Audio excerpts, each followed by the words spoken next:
Persepolis, ancient capital of the powerful kings of Persia. This site is one of the most important archaeological sites on this planet. A mysterious metropolis at the heart of the greatest empire the ancient world has ever seen. They were so powerful, they had no real rival. What is this city, and what can it reveal about the world's first great empire? It really reveals a revolution in how to run an empire. Today, investigators have unique access to the ruins of this ancient metropolis.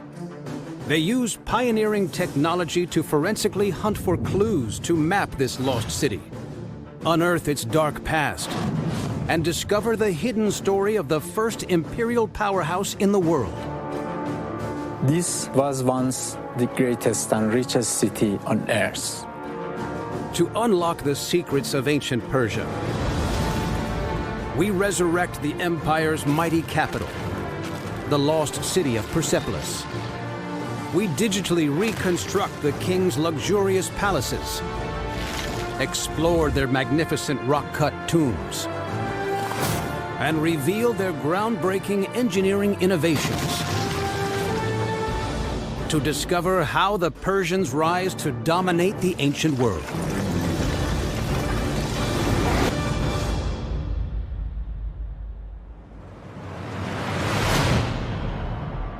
Persepolis, located in the plains of southern Iran.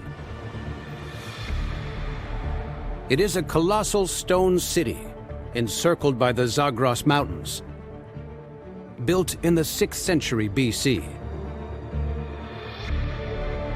Today, this vast city lies in ruins and is wrapped in mystery. Now, our cameras have unique access to follow investigators at Persepolis as they explore this once mighty ancient capital. It's truly a marvel of the ancient world.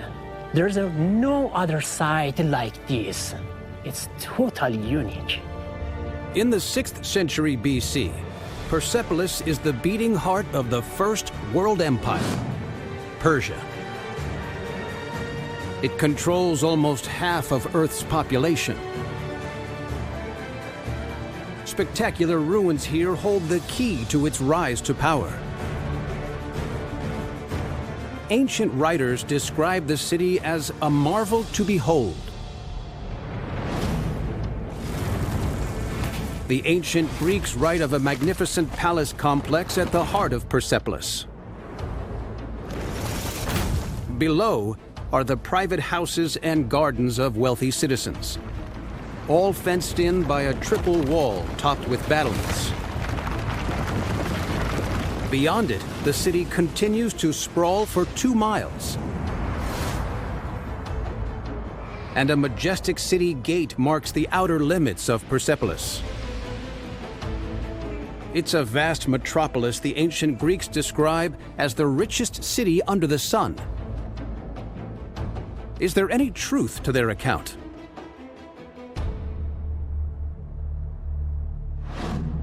Archaeologist Kourosh Mohammadhani is an expert in geophysics. He's on a mission to find traces of the lost city. The Greek writers describe a large city, bigger than the Thrace ruin. The ruins of Persepolis stand on a massive artificial terrace carved into a mountain.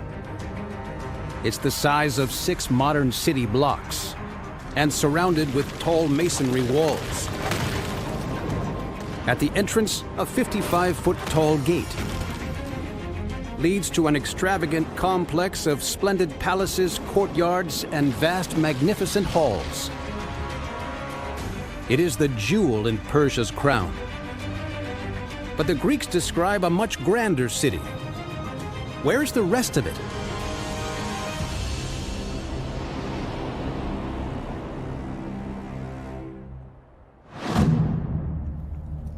Writers say the first wall surrounding Persepolis is just over 23 feet tall. At the base of the palace complex, Kourosh examines the terrace wall. Their wall varies from 13 to 41 feet, averaging 27 feet high. This may be the first of the three walls mentioned by the Greek writers. If this is the first wall, where are the other two and the gate? In the Persepolis plain, there are no obvious ancient structures to be seen. But Kurash believes these walls may still be buried underground, waiting to be unearthed. Kurash uses a magnetometer to undertake a magnetic survey in the field north of the complex. His results reveal an incredible structure hidden just a few feet beneath the Earth's surface. There are a number of animals here. Clearly, this man-made structure here, and it's huge. The survey reveals a hidden complex containing a series of rooms, each around 200 square feet in size. Is it part of the lost city?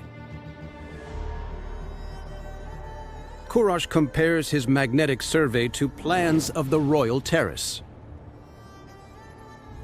Its layout and its orientation lines up with the building on the Terrace complex. It strongly suggests the site is the heart of the lost city. This newly discovered set of buildings is also for the Persian royalty. We have a lower part of the city, and on the terrace, we have the upper part. This seems to match the Greek description of the city. Kurash returns to the results of his magnetic survey to hunt for the missing walls and gate of Persepolis. He makes an intriguing find. There are more animals here. I can see two lines running parallel in east-west orientations. These are two massive walls. The newly discovered double wall and palaces suggest the royal quarter of Persepolis is much larger than experts previously thought.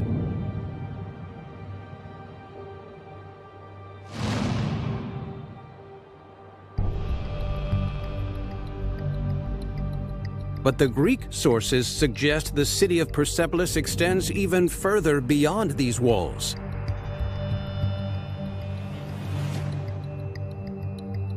Kurash searches for telltale signs of ancient buildings.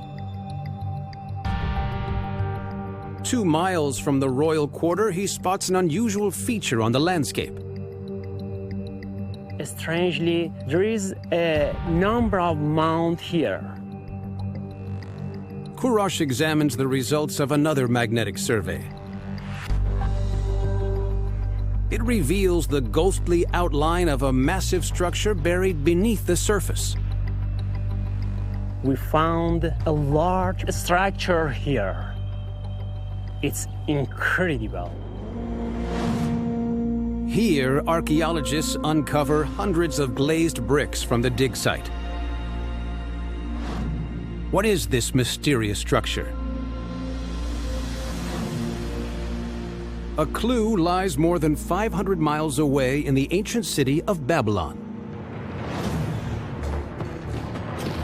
Capital to the Babylonian Empire, it is one of the first cities to fall to the Persians on their campaign of conquest. Guarding Babylon at its entrance is the Ishtar Gate, a 45-foot-tall edifice flanked by huge defensive walls, all faced with brilliant blue glazed brick. Like the mysterious structure unearthed in Persepolis, it is decorated with carved reliefs of exotic animals. The new discovery in Persepolis bears a striking similarity to Babylon's Ishtar Gate. What can it reveal about the size of the city and the rise of the Persian Empire?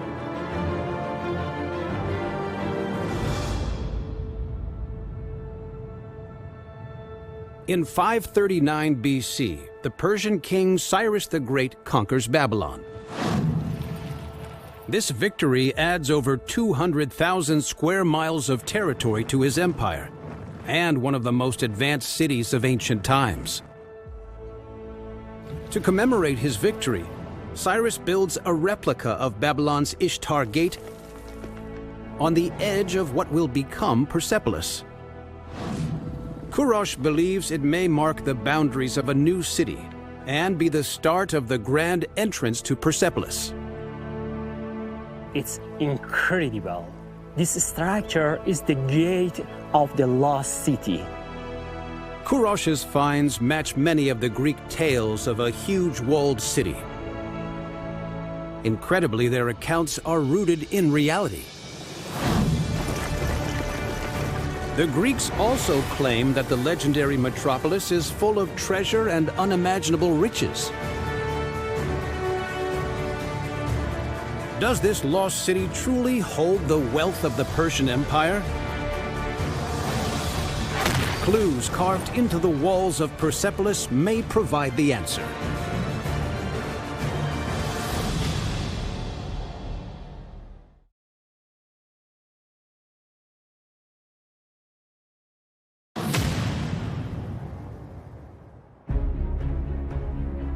Persepolis, an ancient stone metropolis and capital of the world's first great empire.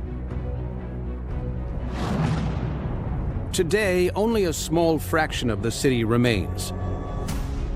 But many clues of its past glory are embedded in the fabric of the architecture. The Apadana Palace is one of the first buildings constructed at Persepolis. On its monumental staircase, exquisite reliefs show scenes of people arriving at the city, and a royal declaration written in several languages. What can these clues reveal about the palace and the Persian Empire? Working in Persepolis, it's fantastic. It is one of the most important archaeological sites in the world. Archaeologist Ali Asadi investigates the inscription on the staircase. Ali believes it is a vital clue to how the Persian kings rule over their vast empire. These inscriptions surely were engraved to be seen. The text declares the Persian ruler as the King of Kings. The King of Kings is a key phrase in the Persian Empire. It means that there was a great king who ruled over the smaller kings. The inscription reveals how the Persian kings govern their world empire. Once they conquer a nation, they keep the local kings in power. They are tolerant as long as they are obeyed.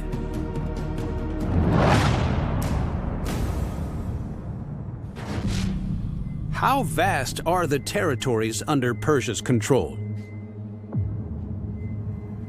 Ali examines the frieze on the Great Staircase.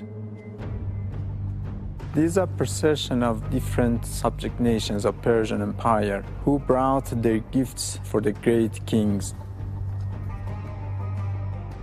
The frieze shows the individual nations that make up the Persian Empire. Here are the Greeks. They brought bowls, some textiles, and colored wools. Here are the Egyptians. They are identified by their long robes. The Persians capture much more than Babylon. Ali discovers that Egypt, the cradle of ancient culture and independent for most of its history, is now part of this mighty new empire. Incredibly, it also incorporates some Greek city-states. The territories don't stop there. The long procession depicts many more peoples. The relief is remarkably detailed, helping Ali identify who everyone is. There are many other nations here: Armenians, Medians, Assyrians, Nubians. This vast scene reveals the expanse of the Persian Empire.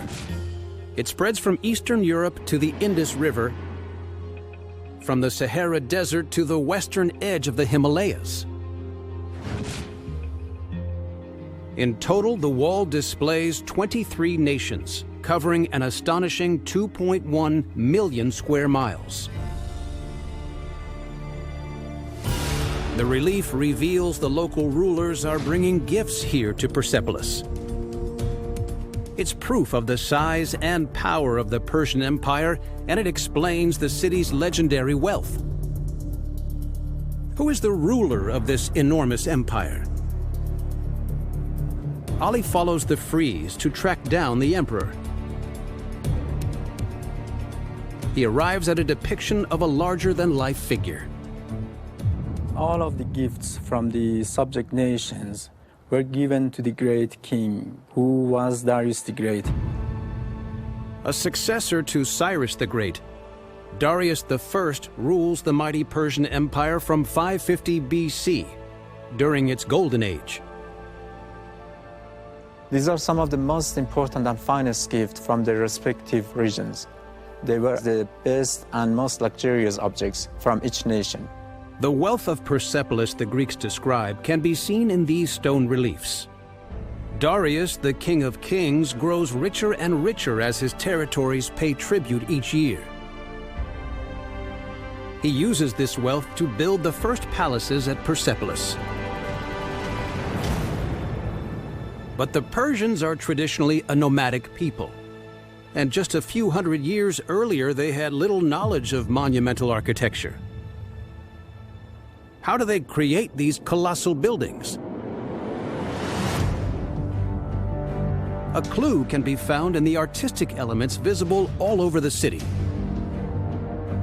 The upper part of doorways and niches, as we see here, is taken from Egyptian architecture.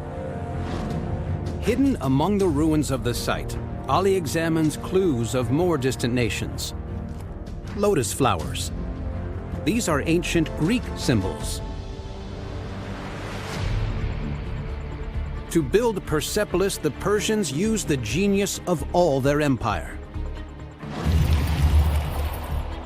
Darius rules half of the world's population, giving him a huge pool of skilled workers.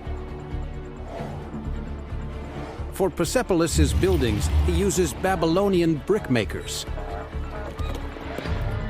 They bake the bricks in fire kilns to strengthen them. Greek and Egyptian stonemasons carve the palace columns and bas reliefs that decorate his palaces. And goldsmiths from Anatolia fashion exquisite golden ornaments for his banquets.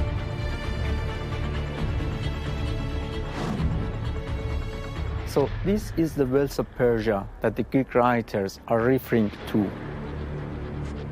It's not just gold and silver, it's knowledge. However, some innovations at Persepolis are totally unique.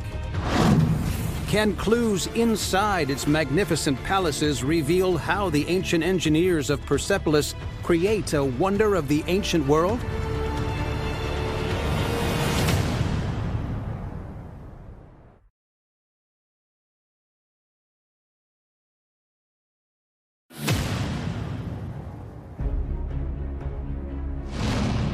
Persepolis, the Persian Empire's ceremonial capital. Created from the conquered wealth and assimilated knowledge of its vast territories. On the terrace complex, archaeologists unearth the Apadana Palace, a huge building and an architectural masterpiece. Behind 40-foot doors, 36 pillars soar 65 feet into the air. Each column is gently tapered and topped with 9-foot-tall stone capitals, supporting a huge wooden roof. How do the engineers create a monumental building unlike anything the world has seen before?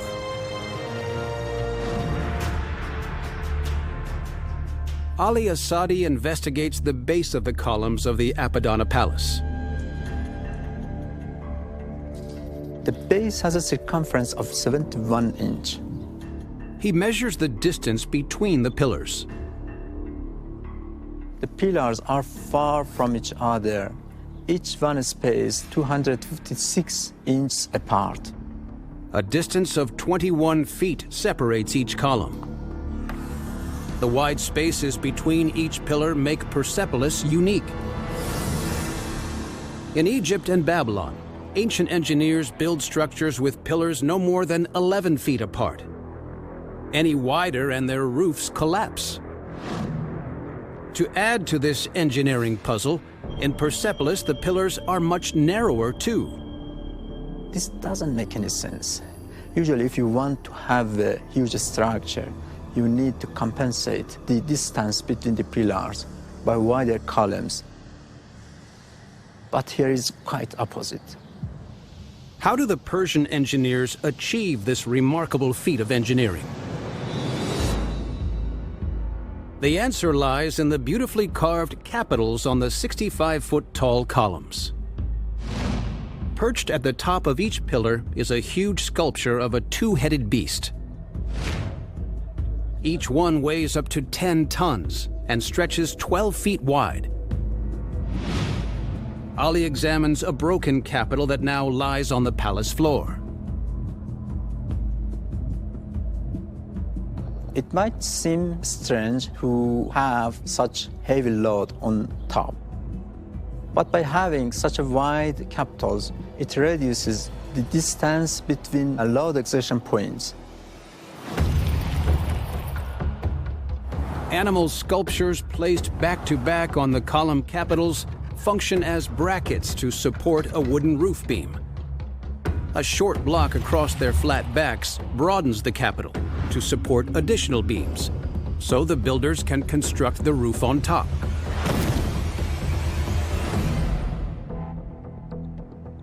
These capitals are not just some beautiful elements. They are key structural components. The Apadana Palace is a true feat of engineering. How do the ancient architects create its groundbreaking design? Ali surveys the site. What's striking when you view to the building on the terrace, there is a harmony to the layout of this structure. Everything fits together perfectly. The measurements reveal a recurring pattern. The same ratio of 1.618 can be seen everywhere. The height of the entrance with their width, the height of the columns to the adjacent columns. These proportions are based on a mathematical principle called golden ratio. The golden ratio is an enigmatic number found in nature, art, and architecture. The Parthenon in Athens is an ancient wonder, built 70 years after the Apadana Palace. 58 towering columns wrap around this colossal temple, proudly boasting its engineering achievements. The proportions of its floor plan, columns, and facade use the golden ratio, just like the Apadana Palace. A Persian engineering marvel may have served as the blueprint for this wonder of the ancient world.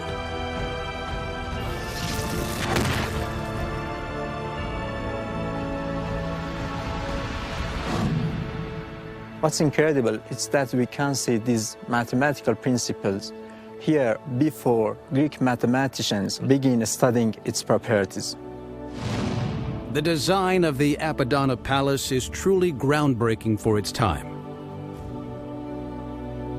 The Persians incorporate precise proportions into its plan to create an imposing building, the likes of which have never been seen before. Its lofty ceilings, tall columns, and huge central hall are a clear display of the power, wealth, and glory the Persian kings possess.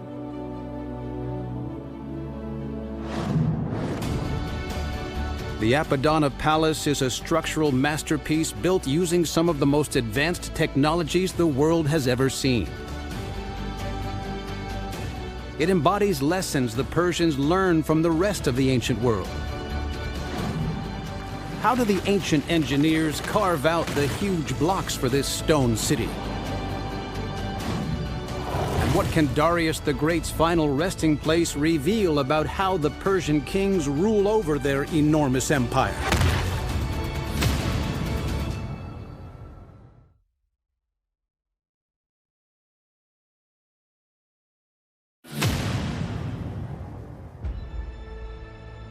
The lost city of Persepolis is a marvel of the ancient world. At its heart, a splendid palatial complex stands on an immense terrace carved out of a mountain. Its walls constructed from huge stone blocks, each one 5 feet wide and weighing up to 30 tons, stacked together with surgical precision. In the lower city are colossal buildings and massive monolithic gates. How do the ancient engineers construct this architectural marvel out of stone and create a permanent symbol of power for the Persian Empire? Clues can be found in the ancient stone quarries that surround Persepolis.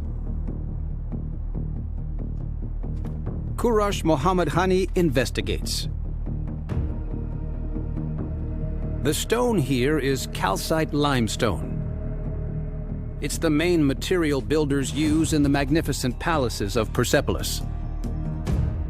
What's great about calcite is it's a fairly soft, easy to cut, shape and smooth.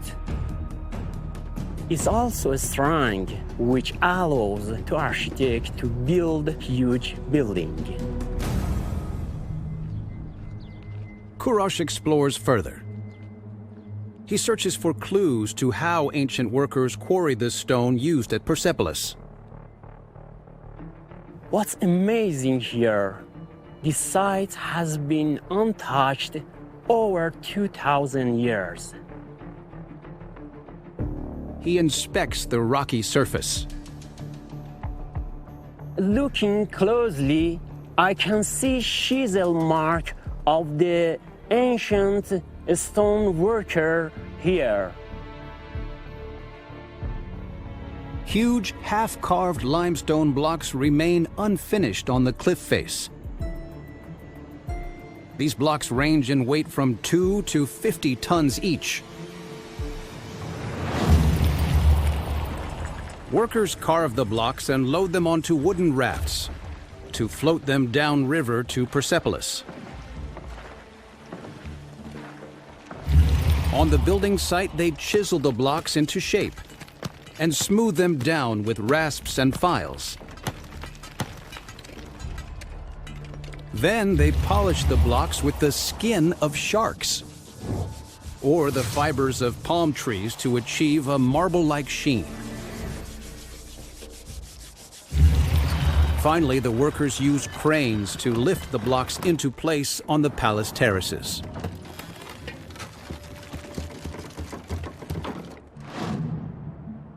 The city's stone quarries reveal some of the rarest and most advanced engineering techniques in the ancient world. But the ancient builders of Persepolis face a problem. Persia sits on a major fault line between the African, Arabian, and Eurasian plates. This makes it prone to earthquakes.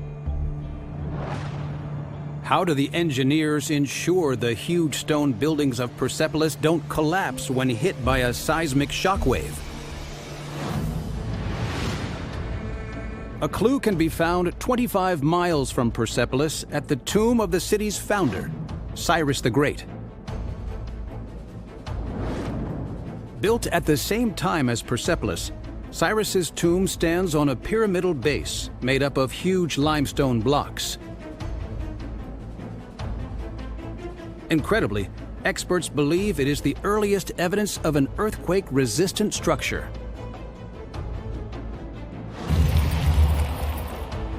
If a building is rigid and firmly set in the ground, it absorbs the shock wave energy from earthquakes, causing it to collapse.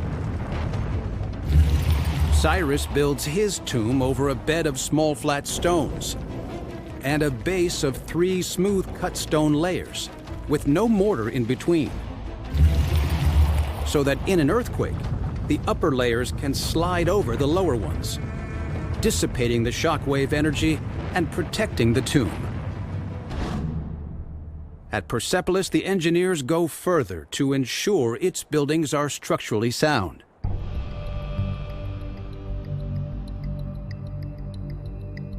What's incredible here is that each stone block is unique. There is no standardization of size.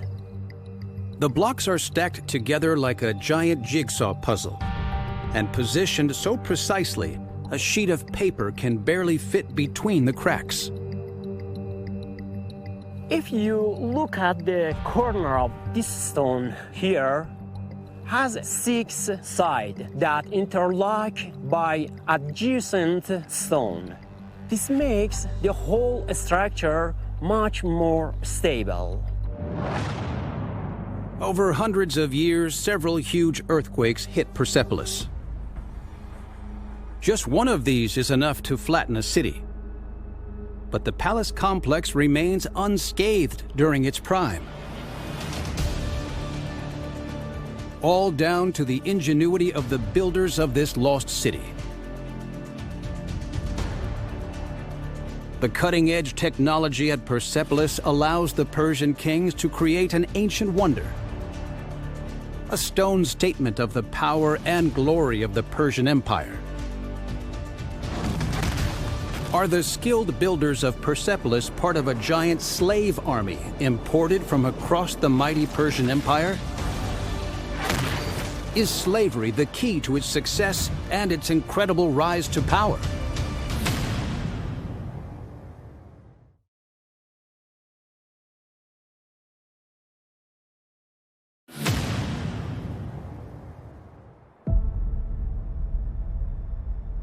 Persepolis, capital of the mighty Persian Empire and a marvel of ancient engineering.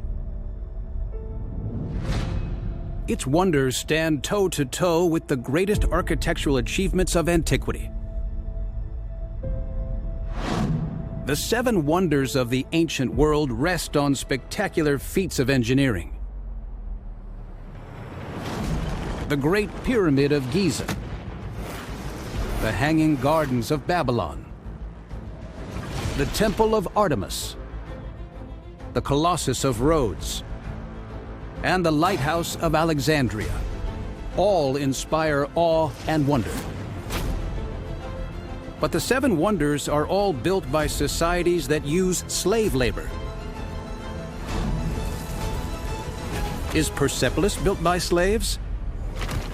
Does slave labor power the mighty Persian Empire? A clue can be found at the royal treasury of Persepolis. An enormous building housing the accumulated wealth of the Persian Empire.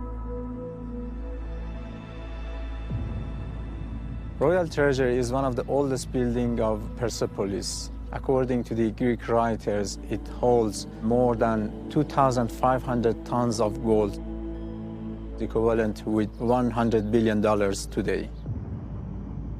But it's not gold archaeologists discover when they dig here. At the southeast corner of the terrace complex, excavators unearth a mysterious set of clay tablets. The majority are inscribed in an ancient language called Elamite. Over 700 tablets are found here. They are mostly receipt payments and invoices. At the edge of the Great Stone Terrace, archaeologists discover even more tablets. Today, they're stored on site at the archives of Persepolis. Ali has been given special access to study them up close. By discovering these tablets, we have a primary source which can tell us what was happening in Persepolis and in Persian Empire. Before their discovery, most information about Persepolis comes from secondary sources, such as the Greeks writing over 200 years later. Now, experts have a contemporary record written in Persepolis' prime. The number is incredible. There are over 30,000 tablets discovered in Persepolis. The sheer volume of these tablets evidence Persians' skill in administration and record keeping. The huge number of tablets suggests Persepolis is an administrative center for the Persian Empire.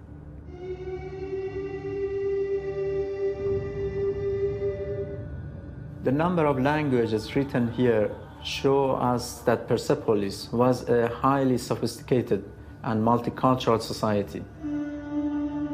But there's a problem. The tablets have been smashed into hundreds of thousands of fragments.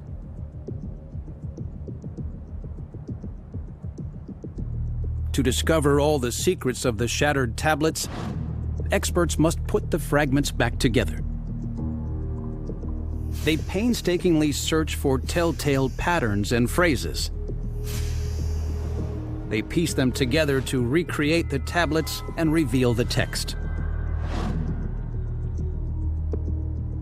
The tablets are evidence of the incredible organization of the city and of a highly complex economy.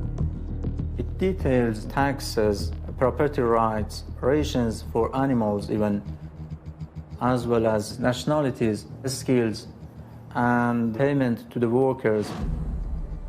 Incredibly, the tablets also reveal the laborers at Persepolis aren't slaves, but handsomely paid workers. What's incredible about these documents, they show that workers were paid in silver. It must be one of the most prestigious construction work in the ancient time. The tablets reveal Persepolis is at the epicenter of an economic revolution. Hundreds of scribes document every financial transaction. They write one receipt for the state and one for the worker. They pay workers of all social ranks in wine, sheep, and grain, and in later years, silver coins. They pay men and women equally, and mothers get paid maternity leave, rights only introduced in the Western world in the last century. This shows Persepolis is a very forward-thinking, advanced community, way ahead of its time. The tablets reveal the key to the Persian Empire's success lies in its administrative skills. In Persepolis, the Persians build a huge bureaucracy to help the emperor manage his massive empire. How does Darius ensure the loyalty of his subjects and keep his vast territories under control? Hidden clues at his final resting place may reveal answers. And discoveries unearthed at Persepolis provide evidence of the Persian Empire's legendary army.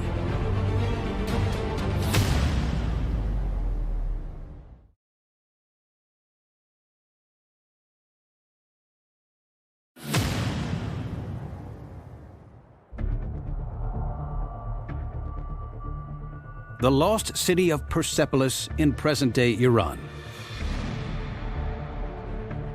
A testament to the power and wealth of the Persian emperors, and key to understanding their incredible success. Under the reign of Darius, Persia is the largest empire the ancient world has ever seen. How do the Persian kings keep peace throughout the empire? Clues can be found at the royal necropolis, 4 miles north of the terraced palaces of Persepolis. Behind the 120 feet tall carved facades, are deep caverns, extending nearly 35 feet into the cliffs. Inside, they are split into 3 vaults, each containing 3 coffins. Above the tomb entrance, an intricate carving shows Darius the Great with his subject nations making offerings to a Persian god. In the time of Darius, Persians don't bury their dead. So why does he build this necropolis? And what can it reveal about how he rules his vast empire? Ali Asadi investigates the royal tombs of the Persian kings. Each one is a sculptural masterpiece stretching 60 feet wide. King Darius the Great's tomb sits center place in the ancient necropolis. This type of tomb was first used here by Darius himself.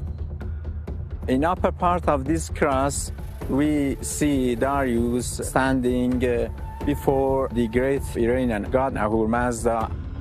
Ahura Mazda is a god in the Zoroastrian faith, the main religion of ancient Persia. It is one of the world's oldest religions. Zoroastrians usually put the body of dead people in a special tower to be exposed and consumed by the vultures. The tomb of Darius is very unusual in Persia. The earliest and most famous rock-cut tombs are in Egypt. Darius chooses a tomb inspired by Egyptian architecture for his final resting place, breaking away from Persian traditions. Why? What can this choice reveal about how Darius runs his vast empire? A clue can be found on the edge of the Persian Empire, over 1,000 miles from Persepolis in Egypt.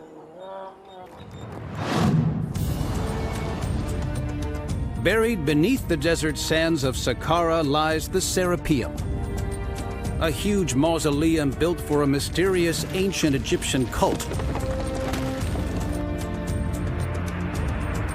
Every chamber holds a massive granite sarcophagus.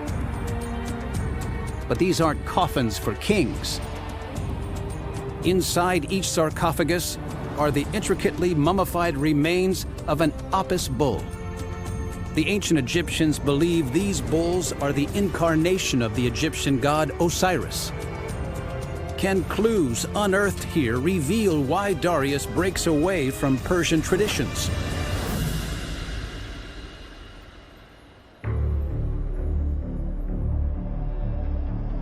Mohammed Youssef is an archaeologist at the Egyptian Antiquities Ministry. He investigates this strange ancient cult site. Inside the Serapeum, we have at least 24 sarcophagus. Each sacred bull burial is commissioned by a ruling pharaoh. How does the Serapeum inspire Darius's strange break from Persian tradition? Persia rules Egypt between the 6th and 4th centuries BC. Mohammed searches for cult bulls buried during this period. According to the plan of the Serapeum, it's all put in the chronological order, from the beginning to the end. In a hidden corner, he finds a huge granite sarcophagus. We have a line of hieroglyphics here. It is very rough. You see, it's very weak. The faint markings reveal the name of the Persian king that buries this bull. Oh, here it is. The cartouche of Cambyses. Cambyses II is the son and successor to Cyrus the Great and the conqueror of Egypt. This is a hieroglyphic line, and this is the name which Egyptians gave for him, Mesut Ra. This is evidence that Cambyses respects the cult and buries a bull here. But what about his successor, Darius the Great? There is no cult bull sarcophagus in the Serapeum that bears the name of the Persian king. But Muhammad believes evidence of Darius's involvement can be found on a stele discovered in an empty tomb. It reveals the date it is built and the name of the ruler who orders its construction. The tomb here dates back to 34 years from the rule of King Darius. This stele is proof that Abisbul is buried here from the time of King Darius. The evidence suggests the Persian kings Darius and Cambyses don't impose their gods or their beliefs on Egypt, but respect the local religion and customs of their newly conquered territory. Not only do they tolerate strange foreign rituals, they participate in them. It's an entirely new method of leadership.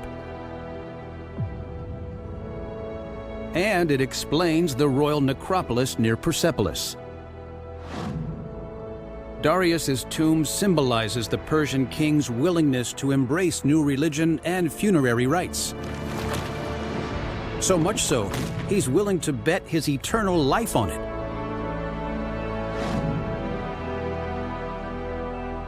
Is this the key to how the Persian kings keep peace throughout the empire?